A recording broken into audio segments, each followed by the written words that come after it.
The streetcar celebrates its third birthday. The mayor calls it the most successful streetcar line in America. But is it really? We take you inside Kansas City's newest and largest vending machine. It's a wrap in Kansas. We track what your lawmakers did and didn't do for you this year. It's head-to-head for the first time in the Kansas City mayor's race. What did we learn that we didn't already know? Plus, why all the anger, outrage, and indignation in Independence? Week in Review is made possible through the generous support of Dave and Jamie Cummings, Bob and Marlise Gorley, Smithfield Foods, Haas and Wilkerson Insurance, the Courtney S. Turner Charitable Trust, John H. Mize and Bank of America N.A. co-trustees, and by viewers like you. Thank you. Welcome, everyone. It is another action-packed edition of the program. Hello, I'm Nick Haynes. So many impactful stories in our metro to tell you about. Rolling up their sleeves to make sense of it all. From KCTV 5 News, reporter Caroline Sweeney. From 41 Action News, Stephen Dial. From the news blog City Scene KC, which tracks development in the heart of our city, Kevin Collison. And from the pages of your Kansas City Star, Dave Helling. Balloons, cake, confetti. The Kansas City streetcar celebrating its third birthday this week, and starting Monday, 2 new streetcars arrive in town to keep up with the demand. Mayor Sly James calls it the most successful streetcar line in America. But is it really, Kevin? Well, that's a very subjective term, as you well know. I mean, it's certainly done quite well, far beyond what the expectations of its sponsors were early on. And the big point is it's not only been a success in their eyes, and I think in many people's eyes, for taking people back and forth downtown, making downtown an attractive environment for both people who live there and people who visit, but it's also, I think, shown a genuine connection to spurring some significant development along its route. And also the promise of its extension seems to be showing some really new interest in the Main Street corridor. I was looking at a number of statistics about streetcar lines. Based on average weekday boardings, a lot of cities are ahead of Kansas City, from New Orleans to Portland. But if you look at average daily boardings per mile, and for a system specifically called streetcar, yes, we would be number one. So we are number one in something on that, Stephen. Does that make you happy? I'm trying to find objective data to get to where we might be best. The streetcar is popular. There are cities like Charlotte and other cities that have popular streetcar systems. I think you can't say it's the best in America until it can access most of your city, or at least more of your city where people live, and I think that's when you can tout it. The streetcar has been successful on its own terms. That is, it's 2.5 miles. It's free to ride, which is extraordinarily important. Those cars are well maintained, it's popular, people ride it. It is not, and was never meant to be really, a significant component of mass transit in the city of Kansas City. And it really won't be, even if they extend it all the way down to UMKC. It will have much more utility at that point. But right now it's just a fun thing for people to ride as part of the downtown experience. It is not what most people think of when they think of mass transit in I want to get into that in a moment and the extension of this. But first, while some people are still not happy, though, that the city invested in this project, it has been spared many of the problems that other cities have been going through. Take a look at these headlines from around the country over the past year. Cincinnati Bell may take its name off the streetcar. Business Courier reports the company is not happy with how the streetcar has performed. Atlanta's nearly $100 million streetcar system continued to struggle to attract riders throughout the summer. The Atlanta streetcar has struggled to get enough riders ever since the city imposed a $1 fare January the 1st. Seattle's third streetcar project was off the rails. Can the city afford to finish it? Consider the numbers. This streetcar project has ballooned from just over $143 million in 2015, and where consultants now estimate it could go above $252 million. Caroline, we haven't been experiencing those types of problems in Kansas City. The best we sort of see in terms of problems is people parking on the rail lines downtown, right? Yeah, that's going to continue to be an issue as we as Kansas Cityans get used to the streetcar still. I mean, 3 years shows that it has some potential, but it's still a fairly new mode of transportation here in the city. And always remember, when it's free, it's popular. And cities like Atlanta, of course, I have to mention Atlanta, cities that try to monetize public transportation, it's going to be less popular, and public transportation in itself in larger cities are in the red because you're never going to be in the black, in my opinion, with public transportation. And I think we need a little context here because we had two major ballot issues for a light rail system that was going to be a much more comprehensive transit system in our city. They were both turned down by voters. The streetcar was an effort to try to let's get something at least out there. And they came up with what they call a transportation development district, which is why we can ride it for free, in that people who own property or buy a beer along the corridor that's set up with the TDD pay an extra surcharge, and that's what funds it, and that's what's allowed it to be so successful in many ways.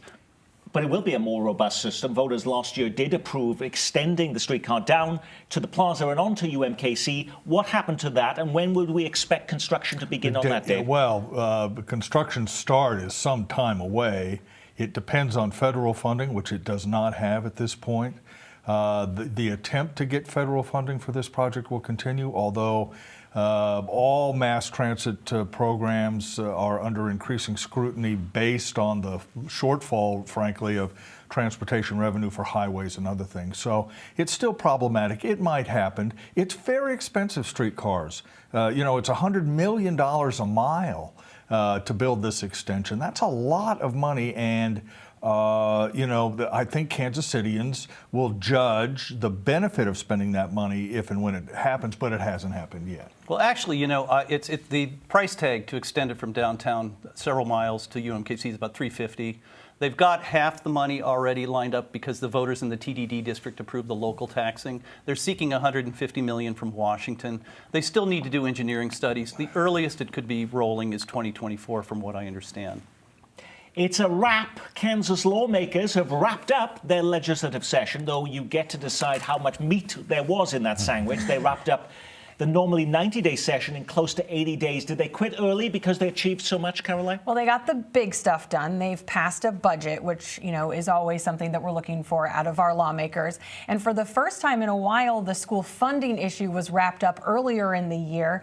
It depends on what the Kansas Supreme Court says, but this may be one of the years we don't see our Kansas lawmakers coming back for a special crunch session over the summer. Lawmakers love to send out these weekly updates on their work. Two big achievements they're championing. One, the giving of $90 million, as Caroline talks about, to schools. The court's looking over that as we speak. The second, they approve cut-price health plans that make medical insurance far more affordable to Kansans by stripping those plans of coverage for pre-existing conditions and maternity care. There could be two more, they say, if the governor is willing to sign them into law. One would lower the sales tax on food. The second would lower taxes on corporations. Were there any other big accomplishments, Stephen Dial?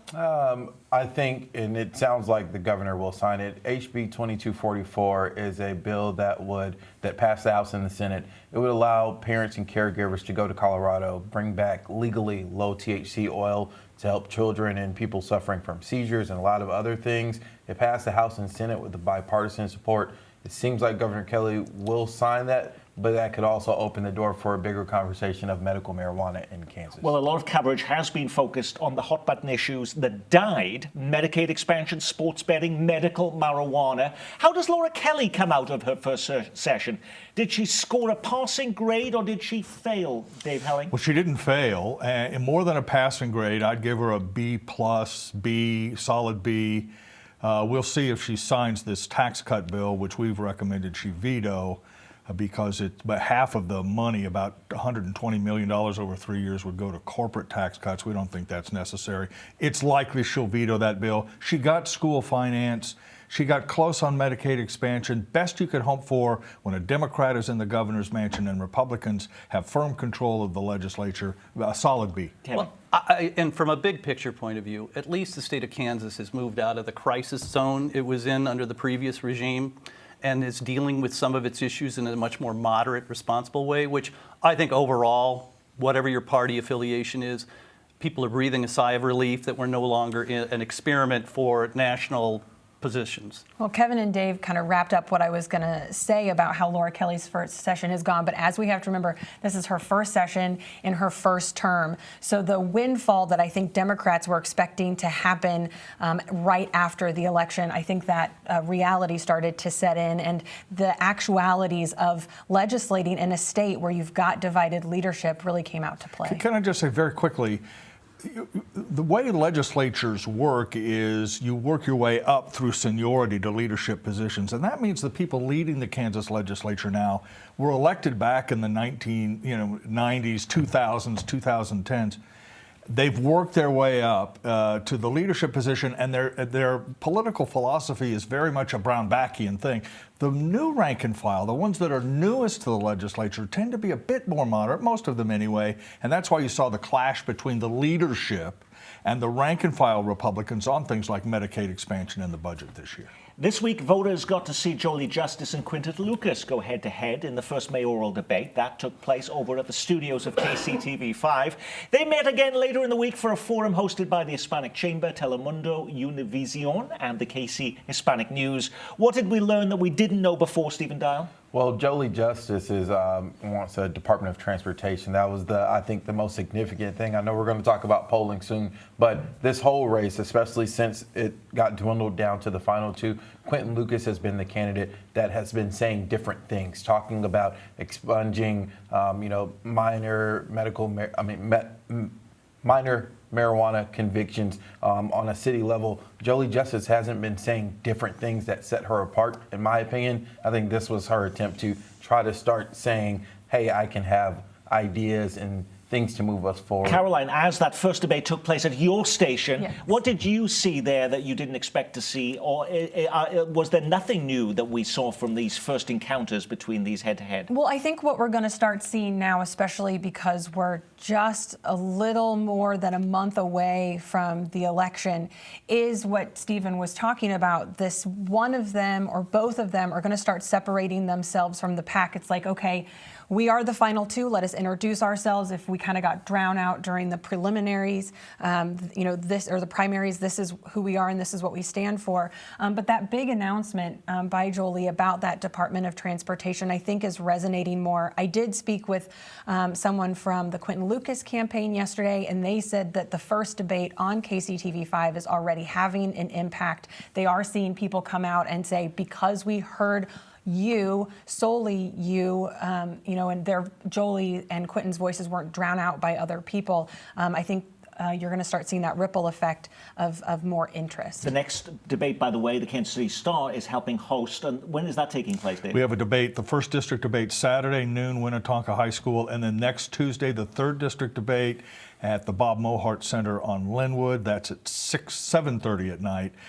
Those will be good exchanges, community-based. We expect a couple of hundred people at each to ask questions. Everyone's invited. Let me say just quick two things about the Channel 5 debate and the Telemundo debate. I thought it was interesting at the end of the Channel 5 debate that Quinton Lucas tried to make the airport a bit of an issue. Yeah. I think a lot of people had assumed that had gone away, but Jolie Justice is very tied to that process, and I think he may try to exploit that going forward. And then at the Telemundo debate, there was discussion of the lack of Latino representation on the city council. I've written about this. The new council will have no Latino. We know that now because the field is set. That will mean a generation of Kansas City politicians will have passed without any Latino representation. That's a problem, and that will affect redistricting after 2020, and that may be an issue in the mayor's race as well. Just a couple of weeks after a report reveals a glut of hotel rooms downtown, there were public hearings this week for a new hotel project that its backers claim would be so luxurious it would be like nothing else in the city. That this can be one of the most catalytic developments in our city. That is developer Whitney Kerr, who is behind the 13-story hotel planned near the Kaufman Center for the Performing Arts, which they say will attract a brand new audience, the Mercedes audience, and they want $19 million in tax increment financing to make it a reality.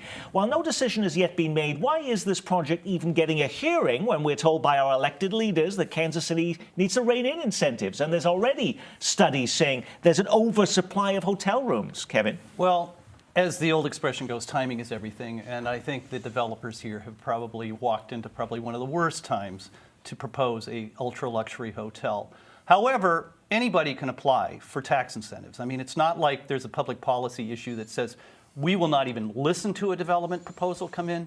The whole thing is, how do we evaluate it? How do we weigh it against public policy issues? And what do we think, is it worthwhile foregoing these future revenues for whatever period of time to help make something like this happen?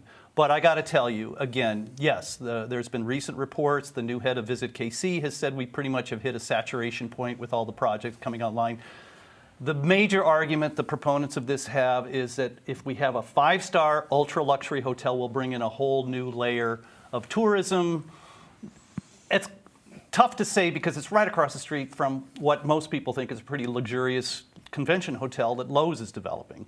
There is, while we're fixated on the mayor's race, there is going to be a measure on the ballot in June that would actually limit tax incentives to 50% of the property taxes diverted or abated in those projects.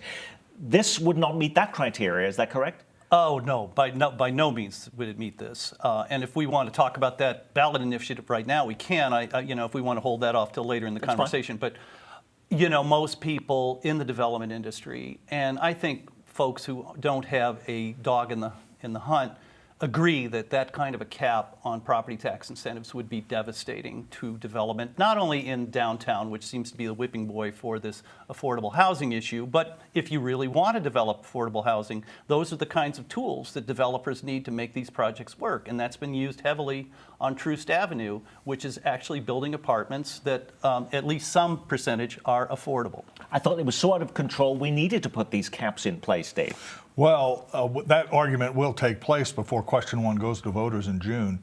This project on the hotel downtown comes at the worst possible time for people who oppose that ballot measure, in part because the optics of providing incentives for, in essence, hotels for millionaires are not good in the current environment.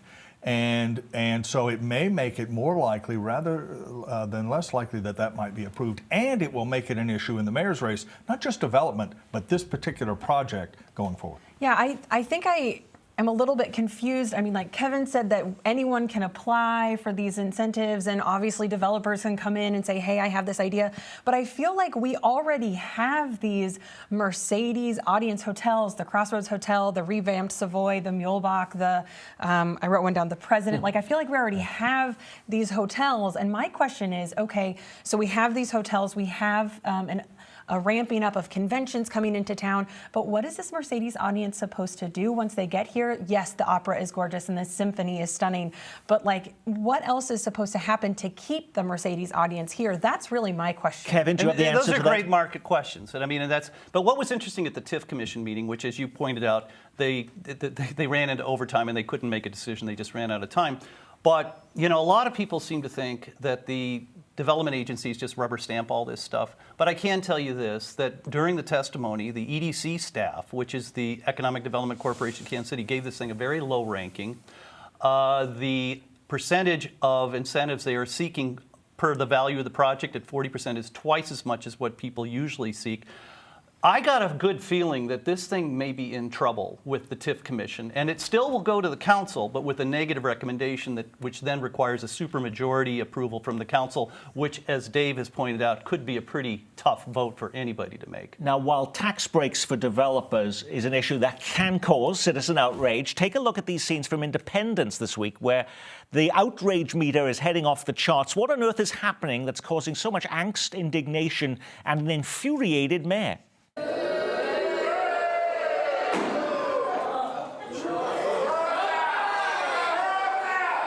That's going to be an issue deciding between food on the table or paying your light and water bill. Nobody wants these things. Speaking of heading to the ballot in Independence, citizens are collecting signatures to place a new pressing issue on their city ballot, and they even want to recall their mayor. They're infuriated about something that tens of thousands of us all around the metro have been using for years. I'm talking about smart meters. Electric companies love them because they don't have to send someone over to your house to read your meter. It does it electronically. They say it also allows them to better control energy usage to avoid blackouts. Why is this considered so evil in Independence, Stephen? I yield my time to Dr. Helen. Well, the Independence electric utility has been a controversial issue in Independence for decades because it is so narrow in terms of the customer base, and so costs get passed on to people for projects like this, and they simply don't want to pay the cost.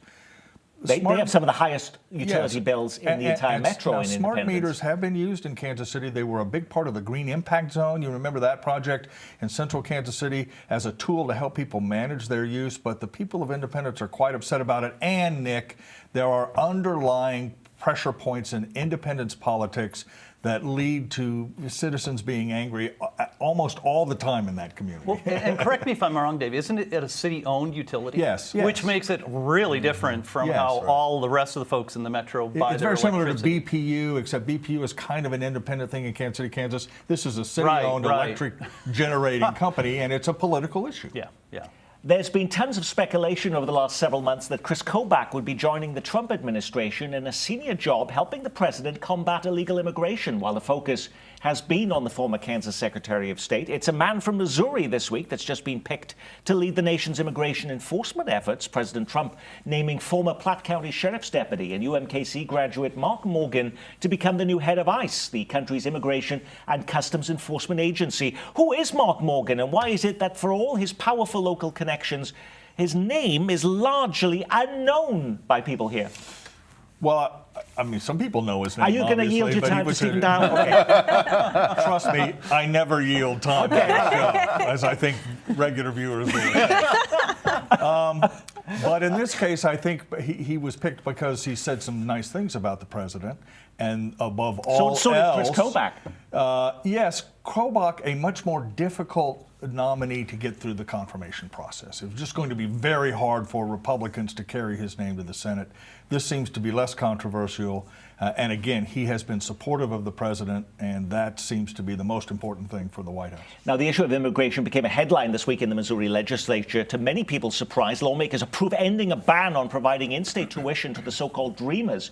But just as those stories were being written, they backtrack and reinstate the ban. What was happening there? Why did they even consider getting rid of the ban in the first place? I thought this was going to be, and I was about to pitch a story on this, and then I heard they backtracked because I think, I mean, a lot of people, there's been growing talks of people saying that these Dreamers did not choose to come here. They grew up here. Missouri is all they know. So if they get ready to go to college, why can't they, you know, be afforded the opportunity of paying in-state tuition? I don't really know why the sudden switch in one part of the legislature side. Well, there's that argument, but Missouri is also looking at very low application rates and admission rates to their flagship university. We've been seeing dwindling rates at the University of Missouri. So if this could be anything that would help right that ship or support that university going forward, I think it would be something the legislature would have continued to consider. Well, then there's also kind of this notion that undocumented aliens, when they're working, aren't paying taxes. Well, many of them do have taxes deducted. They just can't really get any of the services. So there's really some money being put in by this population to help support the state of Missouri, but yet they're still being denied this. And I guess on the big picture, and this is something that, you know, people who are aware of how our region is competing in the world, you know, this sends another signal to the greater country and to the world that, you know, we have kind of a narrow attitude about these kinds of things. And so bright, talented young people will leave. Okay, I don't want to belabor this point, but General Electric, which was looking to do $1 billion expansion in their plant in Wentzville near St. Louis, mentioned the fact that they support Dreamers, and that was considered one of the components of why lawmakers wanted to reverse the ban. But they got so many protests from people then that they got scared and then voted back again. Right, it was the House side. The Senate side had agreed to this, and then the House members, aroused apparently by outside interest groups who are anti-immigration and anti-immigrant, put pressure on House members, and they bounced it back to the Senate and said, no, we want these protections removed. All right, you're accustomed, I'm sure, to using a vending machine to purchase soda pop and perhaps to get a candy bar. Would you use one to buy a car? This week, the Metro's largest vending machine opens, and when you put your money in your slot, don't get a snack, you get a set of wheels. It's called Carvana, and you might have noticed the 7-story high car vending machine as it was being built along I-35 heading towards downtown, just north of Southwest Boulevard. Does it really work that way? You put money in a slot and you get a new car, Kevin? Well, I think it's one of the more amazing, funny marketing things out there. What you find out when you see the fine print of what they do is you basically have already bought the car. It's just a way for them to deliver it to you that's fun, that's interactive, that you do get this commemorative coin and you can watch the thing come down on whatever. But the you wouldn't have shuffling is. driven the car, and so that's a bit of a risk, isn't it? It is a little bit of a risk. Abby James, a reporter at Channel 5, spent a lot of time on this yesterday morning. You know, you do get the interaction part of it, but you also get 7 days to drive it around and check it out, and then you can bring it back. It's kind of what we're seeing. So you know, no questions classes. asked. You can return it after 7 days. That's if you don't my like it. understanding. Yes. Now, I haven't seen the fine bought print. I haven't bought one yet. I liked my car. It just Well, Dave started Helling rolling. is not interested because they're only used cars, and he only wants to but buy Dave a new Helling is luxury a vehicle. newspaper He wants a new reporter. Mercedes, Yeah, he's just a like- he's a news. I report for the newspaper. I am not in the market for a new car. But it's very similar to what CarMax has been doing for years, but they've got this fun way to actually get the car delivered to you. Now, for some people this week, the biggest story was cleaning up flooded basements after a relentlessly wet week. For others, it was the frenzy over trying to snag tickets to Hamilton, what some say may be the hottest show in modern Kansas City history.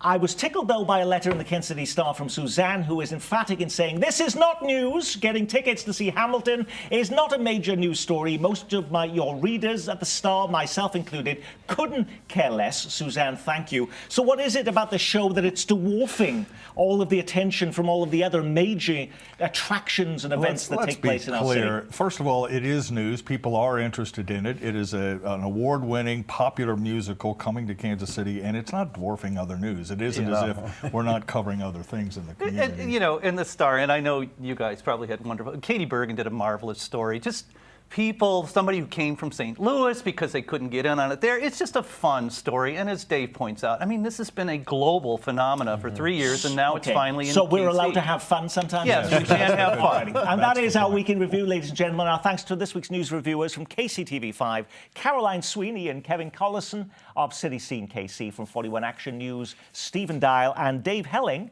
of your Kansas City Star. I'm Nick Haynes. From all of us here at KCPT, thanks for spending part of your weekend with us.